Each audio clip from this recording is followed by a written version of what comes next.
Sir. வணக்கங்க அண்ணே. இப்போ நம்ம கம்பெனி வீசுனதுக்கு எதுக்கு வந்து பாத்தீங்கன்னா நமக்கு ஒரு களை எடுக்கிறதுக்கு ஒரு மெஷின் ஒன்று வேணுங்கண்ணே. சரிங்க. நம்ம கம்பெனில வந்து பாத்தீங்கன்னா எந்த மாதிரி மாடல் இருக்குது அந்த கொஞ்சம் சொல்றீங்களா தெளிவா? சார் நம்ம கிட்ட வந்து பாத்தீங்கன்னா பெட்ரோலு டீசலு உங்களோட நீங்க ஒரு 5 ஏக்கருக்குள்ள வச்சிருந்தீங்கன்னா பெட்ரோல் டீசல் ஒரு 7 HP கரெக்டா இருக்குங்க. அதுக்கு மேல போயிட்டீங்கன்னா நீங்க 9 HPல எடுத்துக்கலாங்க. இப்ப வந்து பாத்தீங்கன்னா நமக்கு மேற்கால ஒரு 10 ஏக்கரா இருக்குது, சரிங்க. கிழக்கால பாத்தீங்கன்னா ஒரு 5 ஏக்கரா இருக்கு. சரிங்க. ரெண்டு காட்டுலயும் பாத்தீங்கன்னா மண்ணு பழம் வந்து வேற வேற மாதிரி இருக்கு. ஒண்ணு வந்து கல்லு காடா இருக்குது நமக்கு, இன்னொன்னு கொஞ்சம் இறுக்கமான காடா இருக்குது. சரிங்க. இதுக்கு வந்து எந்த வண்டி எடுத்தா கரெக்டா இருக்குங்கன்னு நமக்கு ஒன்றும் தெரியல. அதை பத்தி கொஞ்சம் தெளிவா சொல்லுங்க. நீங்க வந்து பாத்தீங்கன்னா சொல்றப்ப கல்லுக்காடு வரபூமின்னு சொல்லிட்டீங்க. நீங்க பெட்ரோல் வண்டி எடுத்தீங்கன்னா நம்ம மணல் பூமி கொஞ்சம் மண் வந்து பாத்தீங்கன்னா பொலகுலன்னு இருக்க மண்ணுக்கு நீங்க பெட்ரோல் வண்டி எடுத்துக்கலாம். இதே நீங்க டீசல் வண்டி எடுத்துக்கிட்டீங்கன்னா எல்லா மண்ணிலையுமே ஓட்டிக்கலாங்க. நீங்க கொஞ்சம் வர பூமியா இருந்தாலும் ஓட்டிக்கலாம், இதே மணல் பூமியா இருந்தாலுமே டீசல் வண்டி நீங்க ஓட்டிக்கலாங்க. தோட்டத்துல இருந்து பாத்தீங்கன்னா வீட்டுல இருந்து ஒரு 1 கிலோமீட்டருக்குள்ள இருக்குங்க நம்ம தோட்டம். சரிங்க. அது வரைக்கும் வண்டி ஓட்டிட்டு போவாங்களா எப்படிங்க? டயர்ல எப்படி போட்டு கொடுத்துக்கிறீங்க? பஞ்சர் ஆகி போச்சுன்னா நம்மளோடது எல்லாமே பாத்தீங்கன்னா சாலிட் டயருங்க, அதாவது கல் டயர்னு சொல்லுவாங்க. நீல பாத்தீங்கன்னாவே தெரியும். நீங்க நம்ம வீட்டுல இருந்து தோட்டத்துக்கு எடுத்துட்டு போறப்ப நீங்க இந்த டயர் போட்டு ஓட்டிட்டு போய்க்கலாங்க. நம்ம தோட்டத்துல நீங்க களை எடுக்கோ உழவு எடுக்கோ போறீங்க அப்படின்னா மட்டும் நீங்க அந்த டயரை கழட்டிட்டு பிளேடு போட்டுக்கலாங்க. கழட்டுறது மாட்டுறது ரொம்ப ஈஸியா தாங்க இருக்கு. ஒரு பின்னு மட்டும் போட்டா போதுங்க. சரி, நீங்க பக்கத்து தோட்டத்துல ஒருத்தர் வண்டி ஓட்டிட்டு இருக்கா, அப்படியே அவர் வந்து பெட்ரோல் வண்டி வச்சிருக்காரு, 7 HP பக்கம் வச்சிருக்காருன்னு நினைக்கிறேன். வந்து மத்த கம்பெனிலாம் டீசல் வண்டி கேட்டப்ப ரேட் கேட்டப்ப ஒரு 70,000 80,000 சொல்றாங்க. நீங்க டீசல் வண்டி எடுத்தா நல்லா இருக்குன்னு சொல்றீங்க. நம்ம கம்பெனில ரேட் எப்படி வண்டி? நம்ம வந்து பாத்தீங்கன்னா விலையில பாத்தீங்கன்னா நம்ம எல்லாரோடையுமே ரொம்பவே கம்மியான விலையில தான் கொடுத்துட்டு இருக்கோம். டீசல் வண்டி மட்டும் இல்ல, பெட்ரோல் வண்டியுமே ரொம்ப கம்மியான விலையில தான் கொடுத்துட்டு இருக்கோம். எல்லாருமே சாமானிய மக்கள் முதற்கொண்டு வாங்கி பயன்படுத்தலாங்க நம்மளோட வண்டி.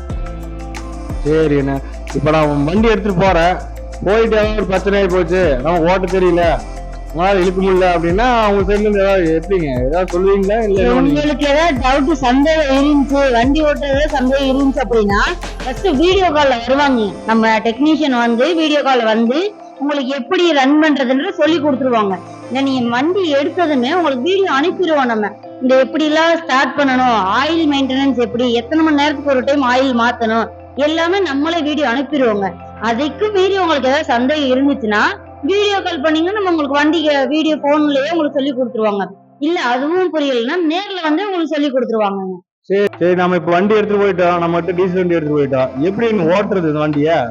சரி, நம்ம ஒண்ணும் இல்ல, வண்டி ஓட்டுறது பாத்தீங்கன்னா நம்ம ஃபர்ஸ்ட் டைமுக்கு இன்ஜின் ஆயில் கியர் ஆயில் நம்மளே ஊத்தி கொடுத்துருவோங்க. நீங்க வண்டி எடுத்துட்டு டீசல் மட்டும் அடிச்சுக்கணுங்க.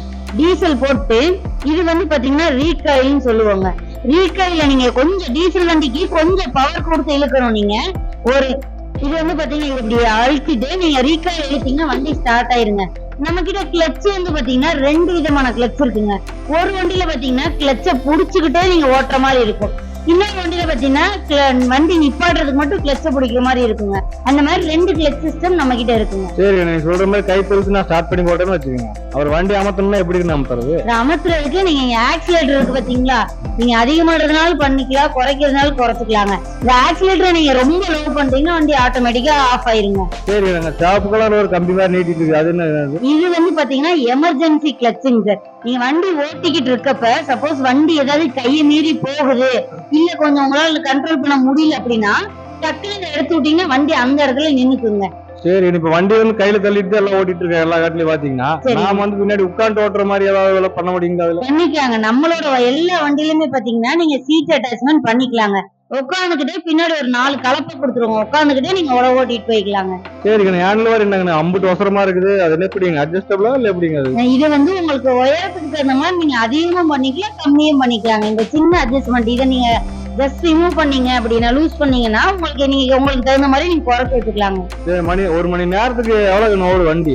1 மணி நேரம் ஓட்டுனீங்கனாலுமே ஒரு 700 ml இருந்து 1 லிட்டருக்குள்ள தாங்க போகும், அதுக்கு மேல போகாதுங்க. 1 லிட்டர் பிடிக்குங்க? 1 லிட்டருங்க. 1 மணி நேரத்துக்கு 1 லிட்டர் தாங்க அதிகபட்சமா போகும். வண்டி நல்லா தான் இருக்குது. சரி, பாக்கலாங்க.